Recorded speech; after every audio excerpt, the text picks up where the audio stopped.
មកមហូបថ្ងៃនេះងាយហើយលឿនទៀតមិនមែនជៀនមិនមែនស្ងោរគ្រាន់តែចំណាយពេល10នាទី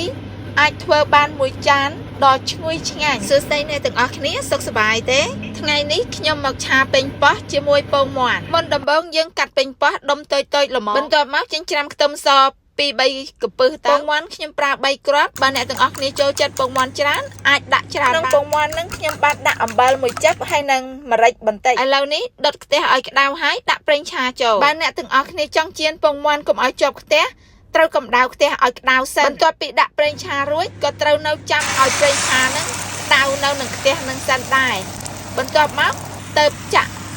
ពងមាន់ចូលពេលចាក់ពងមាន់ចូលអ្នកទាំងអស់គ្នាត្រូវបន្ថយភ្លើងបើមិនចឹងទេពងមាន់នឹងអាចខ្លោចបានឥឡូវនេះអ្នកទាំងអស់គ្នាវាយពងមាន់ដោយដែលខ្ញុំធ្វើបង្ហាញអញ្ចឹងយើងវាយចុះឡើងទៅដើម្បីឲ្យពងមាន់នឹងវាឆ្អិនសព្វល្អអានេះដូចយើងធ្វើ scramble egg អញ្ចឹងខ្មែរយើងហៅអីគេដូចឆាពងមាន់អញ្ចឹងណាបើអ្នកទាំងអស់គ្នាដឹងជួយប្រាប់ផងណាបាន texture តែប៉ុណ្ណេះគឺល្មមហើយទន់ហើយមិនឆ្អិនពេកហើយលើកចេញទៅដាក់ក្នុងចានមួយខ្ញុំដាក់អាចានដែលវាយពងមាន់នឹងឯងបន្ទាប់មកមិនបាច់លាងខ្ទះទេចាក់ប្រេងឆាចូលបន្តិចទៀតរំលីងខ្ទឹមសឲ្យឈ្ងុយដល់ខ្ទឹមសឡើងពងកន្លាតហើយយើងចាប់ផ្ដើមចាក់ពេញប៉ោះចូលពេលចាក់ពេញប៉ោះចូលយើងត្រូវបើកភ្លើងឲ្យក្តៅវិញបន្ទាប់មកខ្ញុំដាក់អំបិលមួយចិបទៀតព្រោះអីពេលដាក់អំបិលក្នុងពេញប៉ោះហ្នឹងទៅធ្វើឲ្យពេញប៉ោះយើងលះឆ្អិនហើយមានរសជាតិឆ្ងាញ់បន្ទាប់មកខ្ញុំឆាពេញប៉ោះឲ្យត្រុំបន្តិចសិនមើលមកដល់កន្លែងនេះសូមអ្នកទាំងអស់គ្នាជួយលើកទឹកចិត្តដោយចុច like និង share វីដេអូខ្ញុំម្នាក់មួយផងហើយបើមិនទាន់ follow ទេសូមជួយ follow ម្នាក់មួយដើម្បីទទួលបានវីដេអូថ្មីទៀតឥឡូវនេះពេញប៉ោះយើងត្រុំបន្តិចហើយខ្ញុំក៏ដាក់ទឹកពេញប៉ោះចូលប្រហែលជា1ស្លាបព្រាបាយនិងទឹកប្រេងខ្យង1ស្លាបព្រាកាហ្វេសូមបញ្ជាក់អត់មានដាក់ទឹកទេណាព្រោះអីអាទឹកនេះវាចេញពីពេញប៉ោះទេបើយើងដាក់ទឹកទៅនឹងកាន់តែរាវហើយឥឡូវនេះឆាពេញប៉ោះ2-3ត្រឡប់ទៀត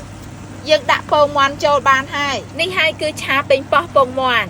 គឺប្រចាំគ្រួសារចិនភាគច្រើននៅស្រុកចិនហេតុអីបានខ្ញុំហ៊ានថាអញ្ចឹងព្រោះអីពីមុនខ្ញុំធ្លាប់មានចុងភៅមកពីស្រុកចិន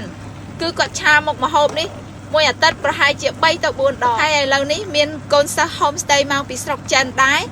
គាត់ថាមុខម្ហូបមួយនេះគឺគាត់ចូលចិត្តជាងគេអញ្ចឹងទៅឥឡូវនេះនៅផ្ទះខ្ញុំក៏ឆាញឹកញយដែរដោយសារតែអត់ត្រូវការពេលវេលាច្រើនសំខាន់ជាងគេគឺល្អចំពោះសុខភាពមែនតើពងមាន់សម្បូរសារធាតុចិញ្ចឹមជាច្រើន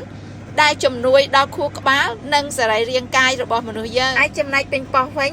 ក៏អាចជំនួយបេះដូងនិងមានសារធាតុផ្សេងសម្រាប់សរីរាង្គកាយយើងដែលត្រូវការអញ្ចឹងកុំភ្លេចសាកធ្វើញ៉ាំណាធានាថាអស់ពីចានតែម្ដងសូមអរគុណចំពោះការតាមដានវីដេអូខ្ញុំតាំងពីដើមដល់ចប់ចាំជួបគ្នាវីដេអូក្រោយ